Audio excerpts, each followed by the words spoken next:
తాకట్లో ఉన్న బంగారాన్ని విడిపించి ఆ రోజున మార్కెట్ ధర కట్టి మిగిలిన డబ్బును మీకు అందిస్తుంది కొమ్మూరి గోల్డ్.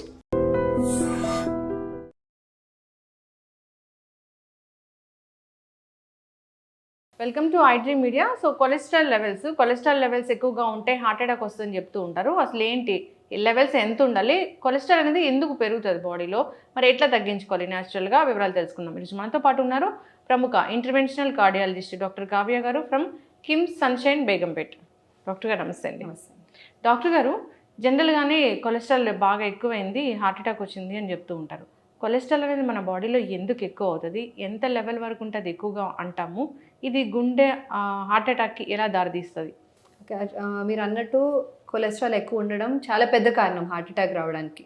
హార్ట్ అటాక్ అంటే కార్డియోవాస్క్యులర్ డిజీజ్, అంటే బ్రెయిన్ స్ట్రోక్ కూడా హార్ట్ అటాక్, పెరిఫరల్ వెసల్స్ అంటే మన కాలు రక్తనాళాల్లో జబ్బు రావడం కూడా కొలెస్ట్రాల్ ఎక్కువ ఉన్నప్పుడు వస్తుంది. సో ఏమవుతుందంటే కొలెస్ట్రాల్ బిల్డప్ అయినప్పుడు అథెరోస్క్లెరోసిస్, ఆ పదం వినుంటారు. అదేంటంటే మన రక్తనాళాల్లో ఫ్యాట్ డిపాజిట్ లాగా అయిపోతుంది. మెల్లిమెల్లిగా ఏమవుతుందంటే ఆ రక్తనాళం తగ్గిపోతుంది, సన్నబడుతుంది అనమాట ఓవర్ టైం. అండ్ సడన్ గా అందులో బ్లడ్ క్లాట్ ఏమైనా వస్తే హార్ట్ అటాక్ వస్తుంది.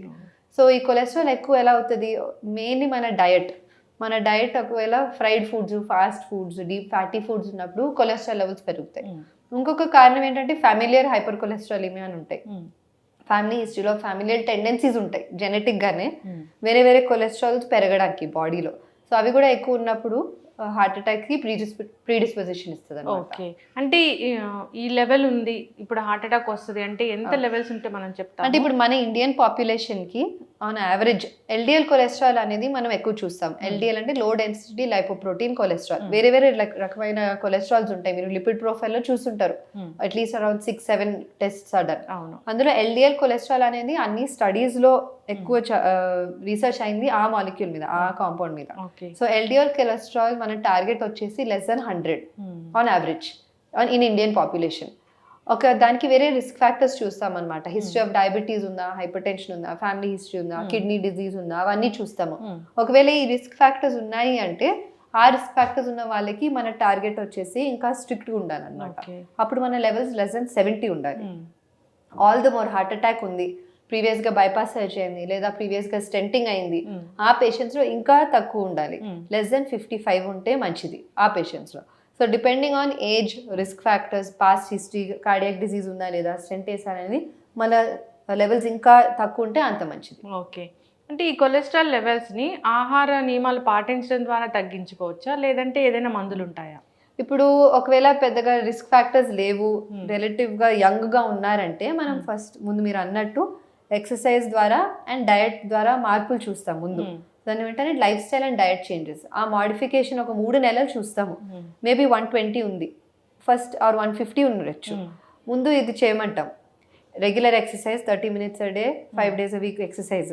డయట్లో ఇవన్నీ fried foods, fatty foods, red meat అంటే మటన్ అవన్నీ తగ్గించడాలు, నెయ్యి, నూనె, ఘీ, స్వీట్స్ కొంచెం తగ్గించి నట్స్, ఫ్రూట్స్, వెజిటబుల్స్ మంచిగా తీసుకొని ఒక 3 నెలలు టైం ఇస్తాం అనమాట. 3 నెలల తర్వాత మళ్ళీ చెక్ చేస్తాం. అయినా కానీ లెవెల్ ఎక్కువే ఉందంటే అప్పుడు మందులు మొదలు పెడతాం. లేదు లెవెల్ కంట్రోల్కి వచ్చింది, 100 or బిలోకి వచ్చిందంటే అదే లైఫ్ స్టైల్ కంటిన్యూ చేయాలి. ఇప్పుడు తగ్గింది కాబట్టి మళ్ళీ అది డిస్కంటిన్యూ చేస్తే కష్టం. సో అప్పుడు అదే లైఫ్ స్టైల్ కంటిన్యూ చేస్తే వన్స్ ఇయర్ చెక్ చేసినా పర్వాలేదు. ఓకే, ఒకవేళ కంట్రోల్ అవ్వలేదంటే డెఫినెట్ గా కొలెస్ట్రాల్ మెడికేషన్స్ ఉంటాయి, అది మొదలు పెట్టాలి. Yes ma'am. అయితే జనరల్గా ఇది విమెన్లో, మెన్లో ఎవరిలో ఎక్కువగా చూస్తాము? అంటే మోస్ట్లీ అంటే అలాంటిది ఏం డిమార్కేషన్ లేదు, కానీ రిస్క్ ఫ్యాక్టర్స్ ఉన్న వాళ్ళు మేల్ అయినా ఫీమేల్ అయినా. డయాబెటిక్ పేషెంట్స్లో ఎక్కువ ఉంటాయి. అండ్ డయాబెటిక్ పేషెంట్ ఇన్వేరియబుల్గా వాళ్ళు వాడాలి కొలెస్ట్రాల్ మందులు. ఎక్కువ ఉందా తక్కువ ఉందా అని చూడము, ప్రైమరీ ప్రివెన్షన్గా వాడాల్సిందే. సో షుగర్ ఉన్న పేషెంట్స్కి కొలెస్ట్రాల్ మందులు మొదలు పెట్టడమే మంచిది. అండ్ బీపీ లేదా స్మోకింగ్, ఫ్యామిలీ హిస్టరీ, ఒబేసిటీ ఇలా ఉన్న వాళ్ళకి కొలెస్ట్రాల్స్ ఎక్కువ ఉంటాయి. సో వాళ్ళకి కొలెస్ట్రాల్ టెస్ట్ చేయించి అవసరం ఉంటే మందులు మొదలు పెట్టాలి. ఓకే, అయితే జనరల్గానే హార్ట్ అటాక్ అలాంటి ఏం రాలేదు, కాకపోతే టెస్ట్ చేయించుకోవాలనుకుంటున్నారు కొలెస్ట్రాల్ ఉందా లేదా, అది రిస్క్ ఫ్యాక్టర్ కాబట్టి. సో అది ఎట్లా మ్యామ్, ఏం టెస్ట్ ఉంటుంది దీనికోసం? సరే అండి, లిపిడ్ ప్రొఫైల్ అనేది ఉంటుంది. ముందు గైడ్ లైన్స్ లో ఫాస్టింగ్ లో చేయించుకోవాలని గైడ్ లైన్స్ ఉండేవి, కానీ ఇప్పుడు గైడ్ లైన్స్ మారాయి. అది ఫాస్టింగ్ లేకపోయినా పర్వాలేదు. సో జస్ట్ ఒక బేస్ లైన్ లిపిడ్ ప్రొఫైల్ అంటే అందులో అన్ని కొలెస్ట్రాల్స్ వస్తాయి అనమాట, ట్రైగ్లిసరైడ్స్, ఎల్డిఎల్స్, హెచ్డిఎల్స్ అన్ని వస్తాయి. సో ఆ లిపిడ్ ప్రొఫైల్ చేశాక ఒకవేళ బాగానే ఉందంటే పర్వాలేదు, but continue healthy diet and exercise. ఒకవేళ ఎక్కువ ఉందంటే నేను అన్నట్టు diet and life style modification అయ్యాక తగ్గలేదంటే మందులు వాడి వన్స్ ఇన్ 6 months అలా చెక్ చేయించుకోవడం మంచిది. ఓకే. అంటే జనరల్గా చూడగానే బాగా లావుగా ఉన్నారు, వీళ్ళకి కొలెస్ట్రాల్ ఉందని అట్లా చెప్పొచ్చా? లేదు, వాళ్ళు డెఫినెట్గా టెస్ట్ చేయాలి. లావుగా ఉన్నారు కానీ ఒకవేళ ఎక్సర్సైజ్ చేస్తున్నారు, ఫిట్గా ఉన్నారంటే కొలెస్ట్రాల్స్ నార్మల్ ఉండొచ్చు.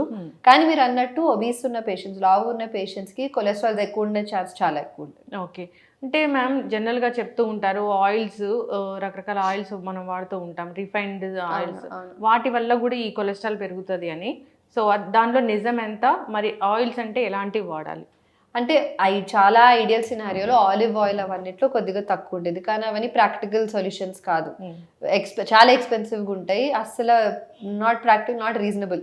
కాబట్టి మీరు ఏ ఆయిల్ వాడినా జస్ట్ మోడరేషన్లో వాడాలి. అంటే మరీ ఎక్కువ వేసుకోకుండా కొంచెం తగ్గించాలి. మనం మామూలుగా ఎలా వంట చేస్తున్నామో ఇంకొకవేళ కొలెస్ట్రాల్ ఎక్కువ ఉందంటే తగ్గించి వాడాలి. వేపుడులు తగ్గించాలి. మీరు ఎప్పుడైనా కూర చేస్తున్నా కానీ వేపుడు ఫామ్ కాకుండా జస్ట్ కర్రీ ఫామ్ ట్రై చేయాలి. లేదంటే మటన్ తగ్గించాలి. నేను చెప్పినట్టు నాన్ వెజ్లో ఫిష్ మంచిది, కొలెస్ట్రాల్స్ కోసం ఫిష్ మంచిది. అది కూడా వేపుడు కాకుండా జస్ట్ కర్రీ లాగా, లేదా చికెన్ అప్పుడప్పుడు తినచ్చు వితౌట్ ఫ్రైడ్.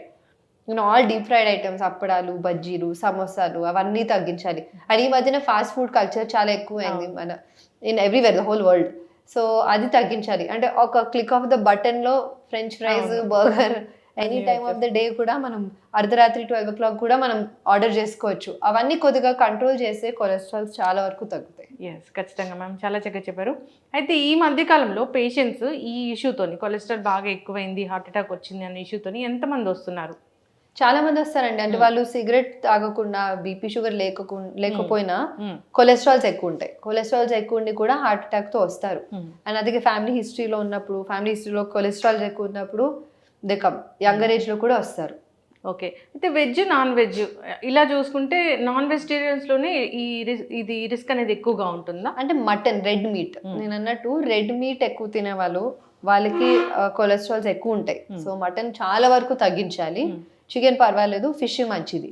అండ్ వెజిటేరియన్స్లో చాలా మంది అంటారు మేము వెజిటేరియన్స్ కదా మాకు కొలెస్ట్రాల్స్ బాగానే ఉంటాయి. వాళ్ళకి మనం అబ్జర్వ్ చేసేది ఏంటంటే స్వీట్స్ ఎక్కువ తింటారు, నెయ్యి ఎక్కువ వేసుకుంటారు, చాలా నెయ్యి వేసుకుంటారు ఓవర్ అండ్ అబవ్. అంటే వంటలో కాకుండా, నూనె కాకుండా నెయ్యి పైనుంచి వేసుకుంటారు, రోటీ మీద వేసుకుంటారు, కూరలో వేసుకుంటారు, అన్నిట్లో. అండ్ ఘీ స్వీట్స్ మన ఇండియన్స్కి ఇప్పుడు ఫెస్టివల్ సీజన్ అది కూడా. సో ప్రతి వాళ్ళ ఇంటికి 10 డబ్బాలు వస్తుంటాయి స్వీట్స్ది. ఘీ స్వీట్స్ బాగా కంట్రోల్ చేయాలి. బికాస్ ద అమౌంట్ ఆఫ్ ఘీ, ఎంత నూనె నెయ్యి వాడతారు అందులో. సో అవన్నీ తగ్గిస్తేనే మన కొలెస్ట్రాల్స్ కంట్రోల్ వస్తాయి. ఎస్, ఖచ్చితంగా మ్యామ్. సో హార్ట్ పదిలంగా ఉండాలి, హెల్దీగా ఉండాలి అంటే సో ఏం చేయాలి? మార్నింగ్ నుంచి ఈవినింగ్ వరకు అసలు మన లైఫ్ స్టైల్ అనేది ఎట్లా ఉండాలి? అదండి. సో రోజుకి ఒక 30 నిమిషాలన్నా ఎక్సర్సైజ్ చేయాలి. ఆ ఎక్సర్సైజ్ ఏదైనా అవ్వచ్చు, jogging, swimming, cycling, walking, yoga ఏదైనా అవ్వచ్చు. కానీ 30 నిమిషాలు ఖచ్చితంగా అవ్వాలి. అది మీరు రెగ్యులర్ రూటీన్ కాకుండా డెడికేటెడ్గా ఒక అరగంట చేయాలి. అండ్ వారానికి ఒక 5 రోజులన్నా చేయాలి. అది కాకుండా ఇప్పుడు నేను చెప్పిన డయట్లో చేంజెస్ ఇవన్నీ పాటించాలి. నట్స్, ఫ్రూట్స్, వెజిటబుల్స్ అన్నీ తీసుకోవాలి ఎక్కువ. Fried foods, fatty foods, soft drinks, అంటే షుగరీ కంటెంట్ అవన్నీ కొంచెం తగ్గించాలి.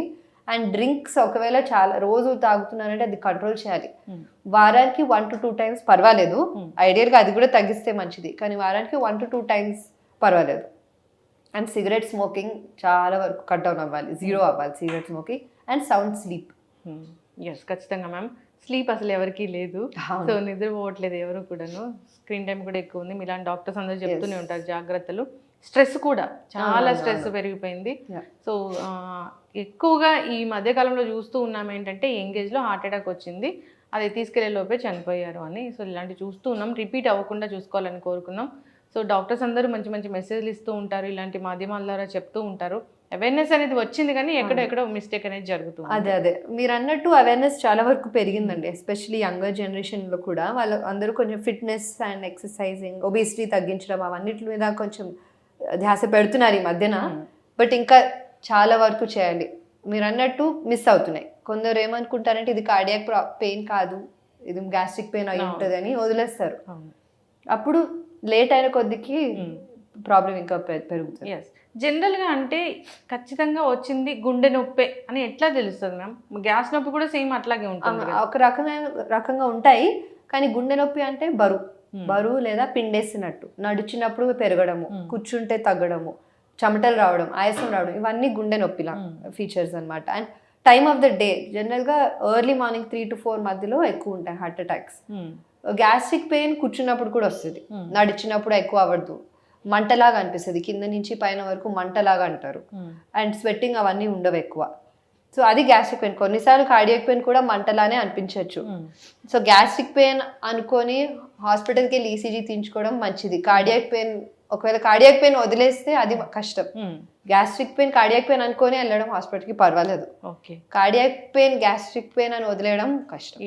అయితే డాక్టర్ గారు ఈసీజీ తీశారు, హాస్పిటల్ వరకు వెళ్ళాము, ఈసీజీ తీశారు, నార్మల్గా ఉంది అని అంటే గుండె నొప్పి లేనట్లేనా మరి? అంటే చాలా మందికి అండి ఈసీజీ 2D ఎకో కూడా నార్మల్ ఉండొచ్చు, కొందరికి ట్రెడ్మిల్ టెస్ట్ కూడా నెగిటివ్ ఉండొచ్చు. ఇది రేర్ సబ్సెట్, కానీ వాళ్ళకి హార్ట్ అటాక్ ఉండొచ్చు. సో వాళ్ళు అలాంటి పేషెంట్స్ యాంజియోగ్రామ్లోనే బయటపడుతుంది. ఈ మధ్యన చాలా మంది సిటీ కాల్షియం స్కోర్ చేయించుకుంటున్నారు, CT coronary angiogram or just CT calcium score, coronary calcium score. అదొక అంటే ఇట్స్ గుడ్ స్క్రీనింగ్ టూల్ లాగా అది మంచిగా పనిచేస్తుంది. ఒకవేళ నార్మల్ ఉందంటే సిటీ కొరోనరీ యాంజియోగ్రామ్ వదిలేసుకోవచ్చు, ఒకవేళ అందులో డౌట్ ఉందంటే నెక్స్ట్ యాంజియోగ్రామ్ చేసి కన్ఫర్మ్ చేసుకోవచ్చు. ఓకే, సిటీ కొరోనరీ యాంజియో ఇది ఎవరికి చేస్తారు అసలు జనరల్గా? అంటే వస్తుందని భయం ఉన్న వాళ్ళు ఎవరైనా చేయించుకోవచ్చు, కానీ ఇప్పుడు ప్రీ టెస్ట్ ప్రాబబిలిటీ అని ఒక పదం ఉంటుంది.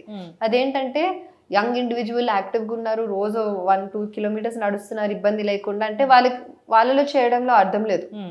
బట్ ఒకవేళ డయాబెటిక్ పేషెంట్ ఉన్నారు, కొద్దిగా హెఫ్టీగా ఉన్నారు, యాక్టివ్ లైఫ్ స్టైల్ లేదంటే అండ్ కొద్దిగా ఎటిపికల్ పెయిన్ ఆర్ ఏదో ఒక పెయిన్ ఉంది, వాళ్ళలో చేయడంలో అర్థం ఉంది. అంటే ఏదైనా ఇంకా అంత దూరం వెళ్ళకుండా జనరల్గా ఏదైనా ఒక బ్లడ్ టెస్ట్ ఉంది, హార్ట్ ఇష్యూ ఉందో లేదో తెలుస్తుంది అంటే ఏమైనా ఉంటుందా? బ్లడ్ టెస్ట్ కాదండి, కానీ ECG 2D echo treadmill test మా చాలా వరకు ట్రెడ్మిల్ టెస్ట్లోనే బయటపడతాయి. కానీ అదే diabetic patient silent heart attacks అంటారు, అందుకని వాళ్ళకి లో థ్రెషోల్డ్గా మనం ECG 2D echo treadmill test base లైన్గా చేయించుకోవాలి. ఓకే, ఆ ట్రెడ్మిల్ నెగిటివ్ వచ్చింది అయినా కానీ పేషెంట్కి ఏదో సిమ్టమ్స్ ఉన్నాయంటే దెన్ మనం ఫర్దర్గా వెళ్ళాలి. ఓకే, గుండెలో బరువుగా ఉంటే ఇంకా అది హార్ట్ అటాక్. గుండెలో బరువు ఉంది, నడుస్తుంటే ఎక్కువ అవుతుంది, మెట్లు ఎక్కినప్పుడు ఎక్కువ అవుతుంది. ఒకవేళ మేబీ మొన్నటి వరకు మీరు ఒక 3 అంతస్తులు ఎక్కుతున్నారు ఇబ్బంది లేకుండా, ఆయాసం లేకుండా, ఛాతీలో బరువు లేకుండా, కానీ ఈ మధ్యన కష్టం అవుతుంది కాబట్టి తగ్గించరు, మేబీ లిఫ్ట్ వాడుతున్నారు దాని బదులు, ఏదో ఒక అంతస్తు ఎక్కాక ఇబ్బంది పడుతున్నారు, కూర్చొని మళ్ళీ ఎక్కుతున్నారు అంటే ఏదో మార్పు వచ్చింది, అప్పుడు ఫర్దర్ టెస్టింగ్ మంచిది. చాలా మంది వాళ్ళ లైఫ్ స్టైల్ ని అడ్జస్ట్ చేసేసుకుంటారు ఇబ్బంది రాకుండా ఉండడానికి, కానీ అది కూడా సిగ్నిఫికెంటే కదా. మొన్నటి వరకు ఇంత పని చేయగలిగారు కానీ ఇప్పుడు అది తగ్గింది, సో అది ఎందుకు అయింది అనేది చూడాలి. అంటే ఎవరికైనా హార్ట్ అటాక్ వచ్చింది అంటే ఆ స్టెంట్లు వేయడం ఒక్కటే వైద్యమా? లేదు, ఇప్పుడు హార్ట్ అటాక్ అంటే మేజర్ హార్ట్ అటాక్ వచ్చిందంటే యాంజియోగ్రామ్ తర్వాత మనకి తెలుస్తుంది ఎంత సిగ్నిఫికెంట్ వరకు వచ్చింది. అంటే హార్ట్ అటాక్ వచ్చిందంటే మోస్ట్లీ స్టెంటే పడుతుంది, కానీ మైల్డ్ డిజీజ్ కూడా ఉంటాయి. యాంజియోగ్రామ్ చేసాము మేబీ జస్ట్ 20-30% బ్లాక్ ఉంది, 50% బ్లాక్ ఉంది, అప్పుడు మందులు సరిపోతాయి. అంటే రక్తం పల్చగా చేసే మందులు, బీపీ షుగర్ కంట్రోల్ చేయడం. అయితే డాక్టర్ గారు జనరల్గా బీపీ ఉందని కానీ అందరు భయపడిపోతూ ఉంటారు. సో బీపీ లెవెల్స్ ఈ మధ్య ఏదో మారాయి, 140/90 వరకు కూడా బీపీ ఉండొచ్చు సో అని చెప్తూ ఉన్నారు. దీంట్లో వాస్తవం ఎంత? సో టాబ్లెట్స్ అనేది ఖచ్చితంగా వాడాల్సి ఉంటుందా? బీపీ ఎక్కువ అవుతాయి హార్ట్ అటాక్ వస్తుందా? బీపీ పేషెంట్స్లో హార్ట్ ప్రాబ్లం రావడం 2 to 3 times హయ్యర్, గుండె జబ్బు రావడము, స్ట్రోక్ రావడం, అవన్నీ రావడం. అండ్ మన ఇండియన్ పాపులేషన్లో 1/3 అంటే ఆల్మోస్ట్ 30% మనుషులకి బీపీ ఉంది, అండ్ అది కంట్రోల్ చేసే మనుషులు only 12% statistically. So that very poor control అనమాట. And BP target is 130/80 or less. So అది గ్రాస్ గా గుర్తుపెట్టుకోవాలి, 130 or 80 ఆర్ దానికంటే తక్కువ. చాలా మంది అంటారు ఆ కంట్రోల్ ఉంటుంది, 140 ఉంటుంది ఇంట్లో. 140 అంటే కంట్రోల్ కాదు, ఓన్లీ ఏంటంటే అబవ్ 65 to 70 years పేషెంట్స్ కి మనం కొద్దిగా 140 వరకు యాక్సెప్ట్ చేయొచ్చు, కానీ వాళ్ళు టాలరేట్ చేస్తున్నారంటే 130 కంటే తక్కువే మెయింటైన్ చేయాలి. ఓకే, అంటే ఇట్లా సిస్టాలిక్ డయాస్టాలిక్ అని ఉంటుంది కదా, అంటే పైన ఉన్న సిస్టాలిక్ ఇస్ పైనది 130, డయాస్టాలిక్ అనేది కిందది 80. ఒకసారి ఈ డయాస్టాలిక్ అనేది ఎక్కువగా ఉంటుంది అంటే అప్పుడు అది హార్ట్ ఇష్యూని ఇండికేట్ చేస్తుందా? డెఫినెట్ గా అది కూడా కంట్రోల్లో ఉండాలి. డయాస్టాలిక్ ప్రెషర్ ఎక్కువ ఉందంటే డైరెక్ట్ గా హార్ట్ అటాక్ అని కాదు, కానీ బీపీ కంట్రోల్లో లేదు అన్నట్టు. కానీ రీడింగ్ కూడా కరెక్ట్ గా ఉండాలి. హోమ్ బీపీ మెషిన్స్ ఉన్నాయి ఈ మధ్యన, ఆఫ్టర్ కరోనా చాలా మంది దగ్గర ఉంటున్నాయి. అది ఒకసారి మీరు కొన్న ఫస్ట్ టైం హాస్పిటల్కి తీసుకొచ్చి డాక్టర్ ఆర్ నర్స్ చూసిన మర్క్యూరీ మెషిన్ ఆర్ వేరే మెషిన్స్ ఉంటాయి, ఆ మెషిన్తో ఒకసారి క్యాలిబ్రేట్ చేయాలి. ఆల్మోస్ట్ సిమిలర్ వాల్యూస్ ఉన్నాయంటే అప్పటి నుంచి మీరు వాడుకోవచ్చు. అరౌండ్ 10 to 15 mm మర్క్యూరీ తేడా ఉండొచ్చు, కానీ గ్రాస్గా అయితే యాక్యురేట్ గానే ఉంటుంది. ఎస్, ఖచ్చితంగా. బీపీ మెడిసిన్స్ అయితే ఖచ్చితంగా వాడాల్సిందే డాక్టర్ చెప్పినట్లు. అవును. సో ఏదైనా కానీ ఇప్పుడు మీరు అన్నట్లుగా రక్తం పలచబడే మందులు కరోనా తర్వాత మాకు చాలా అంటే చాలా తెలిసిపోయింది, ఈ మందులు వాడితే మాకు ఇట్లా జరుగుతుంది అట్లా జరుగుతుంది అని. డి విటమిన్ కూడా అలాగే వాడేసాము, ఈ రక్తం పలచబడే మందులు కూడా వాడేసాము. చాలామంది డాక్టర్లు ప్రిస్క్రైబ్ చేయకుండానే ఇవి వాడుతూ ఉన్నారు. ఏం జరుగుతుంది మ్యామ్ అసలు అట్లా వాడితే? అంటే కారణం లేకుండా, అంటే రీజన్ లేకుండా వాడడంలో కొద్ది వరకు గ్యాస్ట్రైటిస్ చాలా వరకు వస్తుంది. ఆస్పిరిన్ వాడే పేషెంట్స్ లో మన ఈసోఫేగస్ నుంచి ఫుడ్ పైప్ నుంచి స్టమక్ వెళ్ళే లైనింగ్ ఉంటుంది కదా, అది కొద్దిగా ఇరోడ్ అవుతుంది. సో చాలా సివియర్ గ్యాస్ట్రిక్ అల్సర్స్, గ్యాస్ట్రైటిస్ రావచ్చు. ఒకవేళ కారణం లేకుండా ప్రిస్క్రైబ్ చేసేసారు అనుకోండి. కానీ లేదంటే కార్డియాక్ ఇష్యూ ఉందంటే ఖచ్చితంగా వాడాల్సిందే. ఓకే, ఎస్, ఖచ్చితంగా మ్యామ్. చాలా చక్కటి విషయాలు చెప్పారు. అందరూ కూడా జాగ్రత్తలు తీసుకోవాలని కోరుకుందాం. మీరు అన్నట్లుగా ఇది గ్యాస్ నొప్పి అని చాలామంది ఆగిపోతూ ఉంటారు. దానివల్ల జరగాల్సిన డ్యామేజ్ హాస్పిటల్ వెళ్ళేంత వరకు జరిగిపోతూ ఉంటుంది. సో ఏ నొప్పి అయినా ఒకసారి డాక్టర్ దగ్గరికి వెళ్తే వాళ్ళు చెప్తారు అసలు గ్యాస్ నొప్పి గుండె నొప్పి అనేది. జాగ్రత్తలు తీసుకోవాలని కోరుకుందాం. ఆహార నియమాలు పాటించాలని కోరుకుందాం. ముందు లైఫ్ స్టైల్ అయితే ఖచ్చితంగా చేంజ్ చేసుకోవాలి. చక్కటి ఇన్ఫర్మేషన్ మ్యామ్, ధన్యవాదాలు. నమస్తే, థ్యాంక్ యూ.